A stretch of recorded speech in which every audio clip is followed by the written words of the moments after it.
दोस्तों, किसी के भी मन की बातें जानने के लिए 3 तरीके होते हैं, लेकिन इन तीनों तरीकों को समझना अति आवश्यक है। यदि आप इन तीनों तरीकों को समझ लेते हैं, तो आप किसी के भी मन की बातें बड़ी ही आसानी से जान सकते हैं, समझ सकते हैं। तो चलिए, इसे एक बुद्ध कहानी के माध्यम से समझते हैं कि किस तरह से आप दूसरों की मन की बातें जान सकते हैं, समझ सकते हैं। बहुत समय पहले की बात है, एक छोटा सा गाँव था। उस गाँव में 2 भाई रहा करते थे।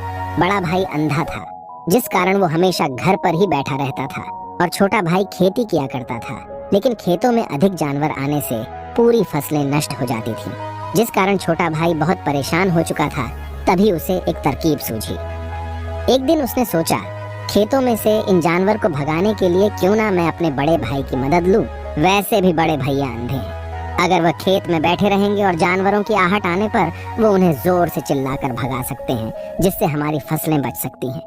इसलिए उन्हें मैं खेत में बिठा देता हूँ। ये सब सोच विचार करने के बाद उसने अपने खेत में ही एक छोटी सी झोपड़ी तैयार की और अपने अंधे भाई को उस खेत में बिठा दिया और उनसे कहा, भैया, यदि कोई जानवर की आहट आपको सुनाई दे तो आप जोर जोर से चिल्लाना। ये सुनकर वो जानवर यहाँ से भाग जाएंगे और हमारी फसलें नष्ट होने से बच जाएगी। बड़ा भाई अपने छोटे भाई की बात मान लेता है और वो उस दिन से खेत में ही रहना शुरू कर देता है। जब भी किसी जानवर की आहट उसे सुनाई देती तो वो तुरंत जोर जोर से चिल्लाना शुरू कर देता, जिससे वो जानवर उसके खेतों से भाग जाते। ऐसा करते करते कई दिन बीत चुके थे। तभी एक दिन उसके खेत में एक हिरण भागता हुआ आता है और वह खेत के बांध को तोड़कर वहां से भाग गया। लेकिन उसी हिरण का पीछा करते हुए एक राजा भी उस खेत में आ पहुंचा। तभी राजा की नजर उस अंधे भाई पर पड़ती है। राजा उस व्यक्ति से कहता है, देखो, मैं यहाँ पर एक जानवर का पीछा करते हुए आया हूँ। क्या तुमने उस जानवर को यहाँ पर देखा है?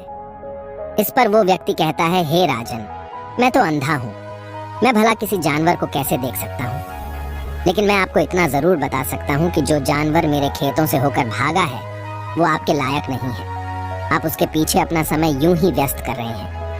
राजा उस अंधे व्यक्ति की बात सुनकर बड़ा अचरज में पड़ गया। वो ये सोचने लगा कि आखिर ये तो अंधा है, फिर इसे कैसे पता कि जिस हिरन को मैं तलाश रहा हूँ वह हिरन मेरे लायक है ही नहीं। ये अंधा व्यक्ति मुझे कैसे बता सकता है? तभी राजा उस अंधे व्यक्ति से कहता है, कहीं तुम मुझसे झूठ तो नहीं कह रहे? एक तरफ तुम ये कहते हो कि तुम अंधे हो और दूसरी तरफ तुम ये भी कह रहे हो कि जो जानवर यहाँ से भागा है वो मेरे लायक नहीं है। इस पर वो अंधा व्यक्ति कहता है, हे राजन, जिसे आप एक हिरण समझ रहे हैं, असल में वो एक हिरण नहीं है, बल्कि एक हिरणी है, और वो भी गर्भवती है। और जहाँ तक मुझे ज्ञान है, मैंने कभी किसी राजा को किसी गर्भवती हिरणी का शिकार करते हुए नहीं सुना है। और इसी कारण मैं आपसे ये कह रहा हूँ कि वो हिरणी आपके लायक नहीं है। आप उसके पीछे अपना समय व्यर्थ ना करें। यह सुनकर राजा और भी अचरज में पड़ गया। वो ये सोचने लगा कि आखिर ये अंधा आदमी ये कैसे जान सकता है कि वो हिरणी है और गर्भवती है। राजा कुछ देर सोच विचार करने के बाद अपने सेनापति से कहता है, सेनापति जी, मुझे वो जानवर जिंदा चाहिए, क्योंकि मुझे यह पता करना है क्या वह हिरणी है और क्या वह गर्भवती है। क्योंकि यह अंधा आदमी बहुत विश्वास के साथ कह रहा है और मुझे इस बात की पुष्टि करनी है। यदि वह हिरणी हुई और गर्भवती हुई तो वह हमारे शिकार के लायक नहीं है, क्योंकि हम तो एक हिरण का पीछा कर रहे थे। इसलिए जाओ और पता करो कि क्या वो हिरणी है। सेनापति राजा से आज्ञा लेकर आगे की ओर बढ़ चलता है और कुछ देर बाद जब वह वापस लौट कर आता है तो वह राजा को कहता है, हे राजन, इस अंधे आदमी ने जो भी बातें कही हैं वो बिल्कुल सही हैं। वो एक हिरणी ही है और वह गर्भवती भी है। यह सुनकर राजा आश्चर्यचकित रह गया। उसे समझ नहीं आ रहा था कि आखिर अंधा आदमी कैसे पता कर सकता है कि वह जानवर एक हिरणी है, और तो और वह गर्भवती है। भला एक अंधा आदमी यह कैसे देख सकता है, यह कैसे जान सकता है? आखिर इसे यह कैसे पता चला? ऐसे कई सारे प्रश्न अब राजा के मन में उमड़ने लगे। अब राजा ने यह ठान लिया था कि मुझे इस बात की तह तक पहुंचना ही है कि आखिर यह अंधा आदमी कैसे जानता है कि वह जानवर एक हिरणी है। ये सोचकर राजा उस अंधे आदमी के पास जाता है और उस अंधे आदमी से कहता है, देखो, मैं ये तो नहीं जानता कि तुम सचमुच अंधे हो या नहीं, लेकिन मैं तुमसे एक बात जानने आया हूँ। क्या तुम मेरे प्रश्न का सही सही जवाब दोगे? इस पर अंधा व्यक्ति कहता है, हे राजन, आप जो कुछ पूछना चाहते हैं मुझसे पूछ सकते हैं, मैं आपको बिल्कुल सच सच जवाब दूंगा। इस पर राजा कहता है, देखो, एक तो तुम कहते हो कि तुम अंधे हो और दूसरी तरफ तुमने यह बता दिया कि जिस जानवर का पीछा मैं कर रहा हूँ वह एक हिरणी है, और तो और वह गर्भवती भी है। आखिर तुम्हें यह कैसे पता चला? तुम्हारे खेत में और भी तो जानवर आते होंगे, और भी तो जानवर यहाँ से गुजरते होंगे, फिर तुमने यह कैसे अंदाजा लगाया?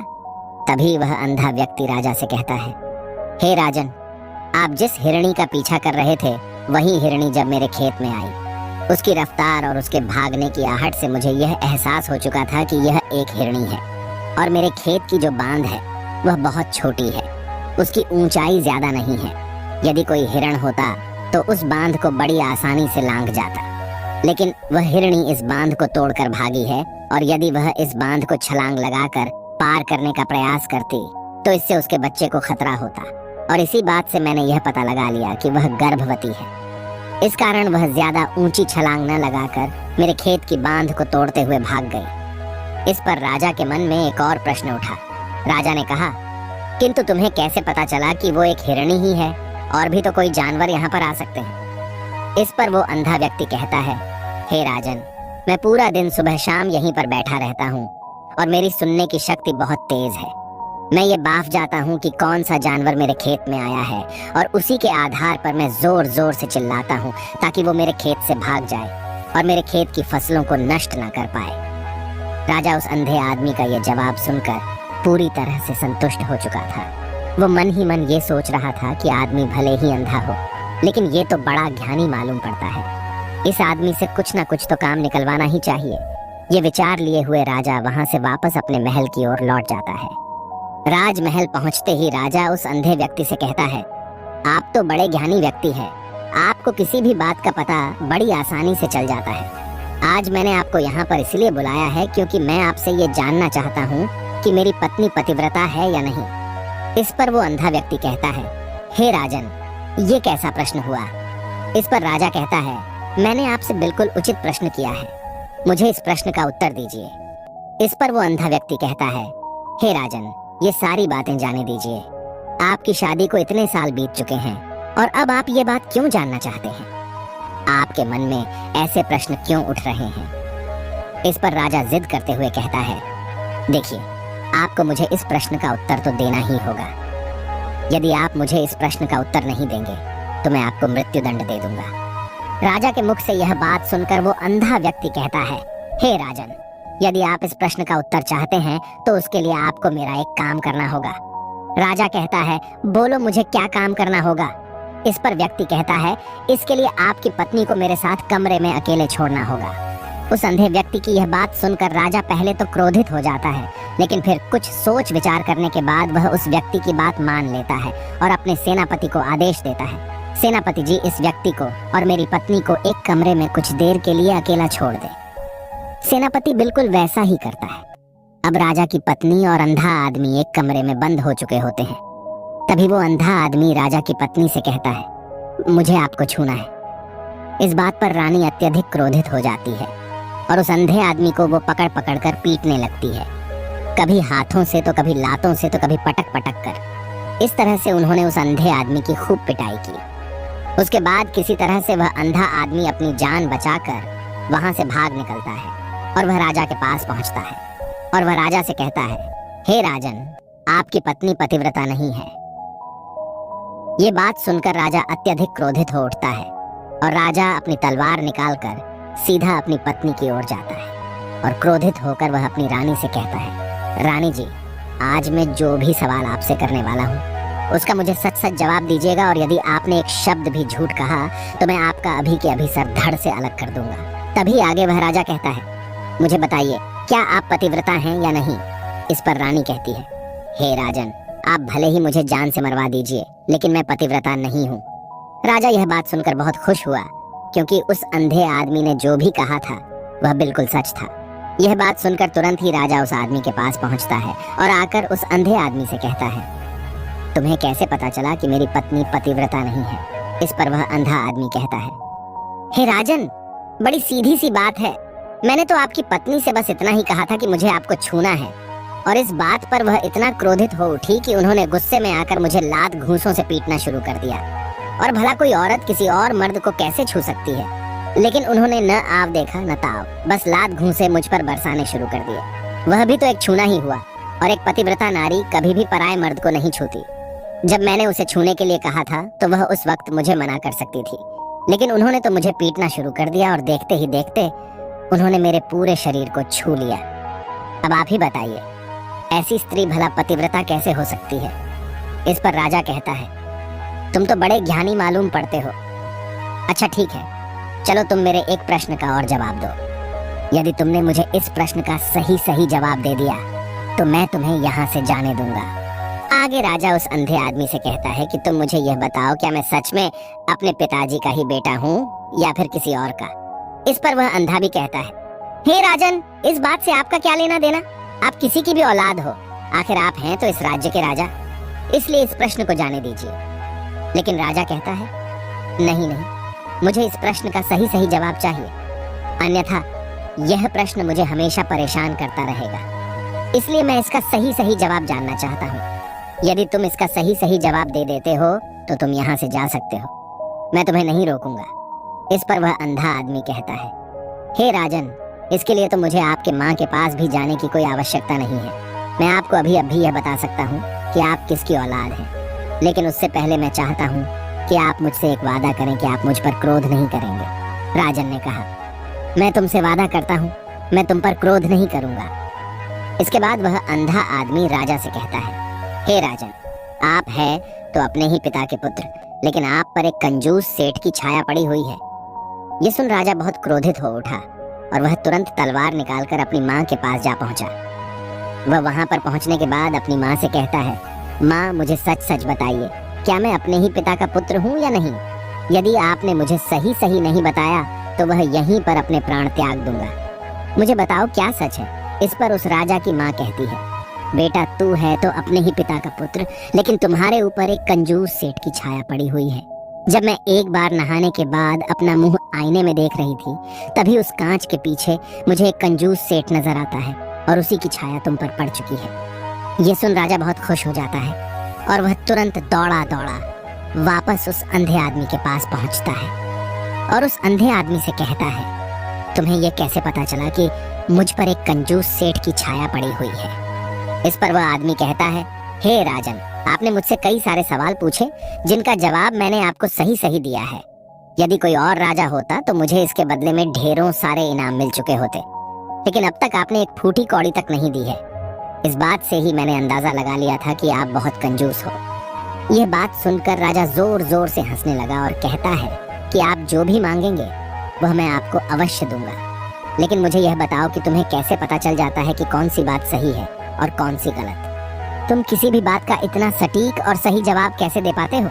इस पर वह अंधा आदमी कहता है, हे राजन, मैं तो वैसे ही अंधा हूँ। यदि मेरी आंखें होती तो मैं किसी की भी मन की बातें बड़ी सरलता से जान लेता। मन की एक भाषा होती है और यह भाषा मनुष्य के शरीर के व्यवहार के रूप में देखी जा सकती है। उसकी आंखों से, उसके होठों से, उसके काम करने के तरीके से, उसकी क्रियाओं से पता किया जा सकता है कि उसके मन में क्या चल रहा है। उसके आधार पर हम किसी के भी मन की बातें जान सकते हैं। लेकिन मैं तो अंधा हूँ, मैं देख नहीं सकता, इसलिए मैं क्रियाओं से देखता हूँ। यदि मुझे कोई बात जाननी हो तो अगले आदमी को कुछ काम देना पड़ता है, जिस पर वह व्यक्ति किस प्रकार काम करता है, किस तरीके से इस काम को करता है, उसके आधार पर ही मैं यह पता कर पाता हूँ कि उसके मन में क्या चल रहा है। तभी वह राजा कहता है, तो क्या इसका अर्थ यह हुआ कि मैं भी किसी के मन की बातें जान सकता हूँ? इस पर वह अंधा आदमी कहता है, हे राजन, अवश्य आप भी किसी भी व्यक्ति के मन की बात जान सकते हैं, किंतु उससे पहले आपको अपने ऊपर काम करना होगा, और वह काम है अपने मन को शांत करना, अपने मन को वर्तमान में लाना होगा, जिसके लिए मैं आज आपको 3 तरीके बताने वाला हूँ। और ये तीनों ही तरीके बड़े ही आसान और सरल हैं। किंतु हे राजन, उससे पहले आपको एक काम करना होगा, अपने मन को एकाग्र करना होगा। जब हम अपने मन को एकाग्र करते हैं, अपने मन को वर्तमान में लाते हैं, तो हम दूसरे के मन की बात जान सकते हैं, क्योंकि वह आदमी अभी भी अपने मन में वर्तमान में ही सोच रहा है, और हमें भी मन को वर्तमान में ही लाना होगा। तभी हम उसके मन की बातें जान सकते हैं। यदि हम अतीत में हुई घटनाओं के बारे में सोच रहे हैं, तो वह जो अगला आदमी वर्तमान में सोच रहा है, वर्तमान में अपने मन में बात कर रहा है, वह हम कैसे जान पाएंगे? क्योंकि हम तो अतीत की घटनाओं में डूबे हुए हैं। इसलिए किसी के भी मन की बात जानने के लिए सबसे पहले हमें हमारे मन को एकाग्र करना होगा, उसे वर्तमान में लाना होगा। आगे वह व्यक्ति राजा से कहता है, हे राजन, जो 3 तरीके मैं आपको बताने वाला हूँ, इन 3 तरीकों से बड़ी आसानी से किसी के भी मन की बातें जान सकते हैं। उसके बाद वह अंधा आदमी राजा से कहता है, हे राजन, जो सबसे पहला तरीका है वह है आंखों पर ध्यान देना। किसी व्यक्ति से बात करते वक्त उसकी आंखों में देखना, उसकी आंखों पर ध्यान देना जो सबसे ज्यादा जरूरी है, क्योंकि आंखें बोलती नहीं पर बहुत कुछ कह जाती हैं। यदि हम किसी व्यक्ति की आंखों के इशारों को समझना सीख जाएं, हम यह जान पाएंगे कि व्यक्ति के दिमाग में क्या चल रहा है, वह क्या सोच रहा है और अभी वह क्या करने वाला है। मेरे पास आंखें नहीं हैं, लेकिन मैंने अपने गुरु से यह विद्या सीखी है, क्योंकि बहुत सालों पहले मेरे पास आंखें थीं और मैं उस वक्त लोगों के मन की बातें केवल उनकी आंखों से ही जान लेता था। इसलिए यदि आप भी दूसरों की मन की बातें जानना चाहते हैं, तो आपको भी उनकी आंखों पर गौर करना चाहिए, जैसे कि उनका आकार कैसा है, वह कब, कहां और किधर देख रहे हैं। यदि उसकी आंखें यहाँ वहाँ घूम रही हैं, जब आप उससे बातें कर रहे हैं, तो वहाँ वह इधर उधर मोड़ रहा है, कभी ऊपर तो कभी नीचे या कभी आसपास, या फिर उसकी आंखें खुश नजर आ रही हैं या फिर आंखें निराश नजर आ रही हैं, जैसे कि चोर होता है। उसकी आंखों में जब हम देखते हैं तो हमें यह पता चलता है कि अगले आदमी ने कोई गलती की है। ठीक उसी प्रकार जब हम किसी चालाक व्यक्ति की आंखों में देखते हैं, तो आपको पता चलेगा कि उसकी आंखों में एक भाषा होती है। एक बहुत ही सीधा और आसान तरीका होता है। यदि आपको यह पता लगाना है कि सामने वाला व्यक्ति आपसे झूठ कह रहा है या फिर सही, तो आपको उसकी आंखों पर ध्यान देना अति आवश्यक है। यदि आपसे बात करते वक्त वह व्यक्ति अपनी आंखें यहाँ वहाँ घुमा रहा है, ऊपर नीचे, इधर उधर, दाएं बाएं, हर जगह देख रहा है, तो इसका अर्थ यह हुआ कि वह उस बात से निकलने का कोई रास्ता ढूंढ रहा है, वो कोई झूठ बना रहा है। यदि सामने वाला व्यक्ति आपसे कुछ झूठ कहने का प्रयास कर रहा है, तो वह आपसे नजर नहीं मिलाएगा। वह यहाँ वहाँ देखेगा, ऊपर नीचे देखेगा, लेकिन वह आपकी आंखों में आंखें डालकर कभी नहीं देख पाएगा, क्योंकि उसे डर है कि यदि उसने आपकी आंखों में आंखें डालकर देखी तो उसका झूठ पकड़ा जाएगा और लोगों को सच्चाई का पता चल जाएगा। और इसी प्रकार कुछ और भी भाषाएं होती हैं। जब आप किसी की आंखों में आंखें डालकर यह देखना शुरू कर देंगे कि उसके हाव भाव क्या है, ठीक उसी प्रकार चेहरे के हाव भाव होते हैं, जिससे हम मन की बातें बड़ी आसानी से समझ सकते हैं और इन्हें भी समझना बहुत जरूरी है। कभी कभी कोई व्यक्ति अपने चेहरे से जैसे आंख, होंठ और बहुत से कुछ अलग अलग व्यवहार करता है। यदि आप किसी व्यक्ति के चेहरे में गौर करेंगे तो आप आसानी से समझ पाएंगे कि वह व्यक्ति निराश है, जब व्यक्ति बहुत उदास है, या फिर वह बहुत खुश है, या फिर उसे कोई बहुत बड़ा दुख है। वह अपने अंदर क्या महसूस कर रहा है, ये सारी बातें हम उसके चेहरे के हाव भाव से पता कर सकते हैं। फिर चाहे इंसान जुबान से कुछ बोले या ना बोले, लेकिन आप उसके चेहरे से सब कुछ पता कर सकते हैं। आगे व्यक्ति राजा से तीसरा तरीका बताते हुए कहता है, हे राजन, इसी प्रकार तीसरी भाषा भी है, अर्थात तीसरा तरीका भी है, और वह है हाथों के इशारे और शरीर का व्यवहार। मन की बात समझने के लिए हमें हाथ के इशारे और शरीर के व्यवहार को समझना बहुत आवश्यक है। कोई व्यक्ति जब बात करता है तो आपने देखा होगा कि वो अपने हाथों को हिलाता रहता है, अपने हाथों से इशारा करता रहता है। बातों के साथ साथ अपना शरीर का जो व्यवहार है, अर्थात बॉडी लैंग्वेज, उसका भी पूरा उपयोग करता है, जिससे हमें यह पता चल पाता है कि वह व्यक्ति हमारी बातों पर कितना ध्यान दे रहा है और उसके मन में क्या चल रहा है। शरीर के व्यवहार को देखने के लिए उसके हाथ मटकाने, शरीर मटकाने और चेहरे पर बार बार हाथ लाने, हाथों का एक दूसरे से मसलना, ऐसी बहुत सी क्रियाएं होती हैं, उस पर हमें ध्यान देना अति आवश्यक है। मन की बात को समझने के लिए हमें शरीर के व्यवहार को भी समझना पड़ता है। यदि हम इन 3 तरीकों को सही तरीके से ध्यान देकर इन 3 तरीकों को अच्छे से समझ लेते हैं, तो हम बहुत जल्दी किसी भी व्यक्ति के मन की बातें बड़ी सरलता और सहजता से जान सकते हैं। इसलिए यदि आपको किसी के मन की बातें जानी हैं, तो आपको उसकी आंखों पर, उसके चेहरे पर, उसके शरीर के हाव भाव को और उसके हाथों को ध्यानपूर्वक देखना और समझना होगा, जिससे आप यह समझ पाएंगे कि आखिरकार उसके मन में क्या चल रहा है और वह क्या सोच रहा है। लेकिन उनसे पहले आपको अपने मन को एकाग्र करना होगा, शांत करना होगा और अपने मन को वर्तमान में लाना होगा। तभी आप उस व्यक्ति की इन सभी क्रियाओं पर ध्यान दे पाएंगे, उन्हें समझ पाएंगे। अन्यथा आप यदि अतीत की घटनाओं में व्यस्त हैं, भविष्य की योजनाओं में व्यस्त हैं, तो आप उस व्यक्ति के हाव भाव पर कभी ध्यान ही नहीं पाएंगे और न ही आप कभी यह समझ पाएंगे कि आखिर उस व्यक्ति के मन में क्या चल रहा है, वह क्या सोच रहा है।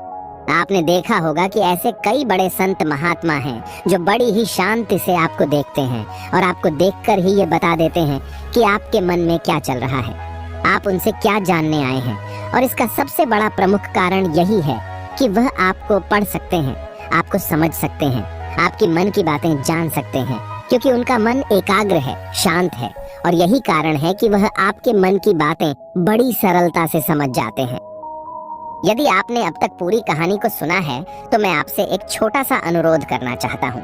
कृपया इस चैनल को सब्सक्राइब करें ताकि मैं आपके लिए और भी ऐसी ही ज्ञान से भरपूर कहानियां लेकर आ सकूं।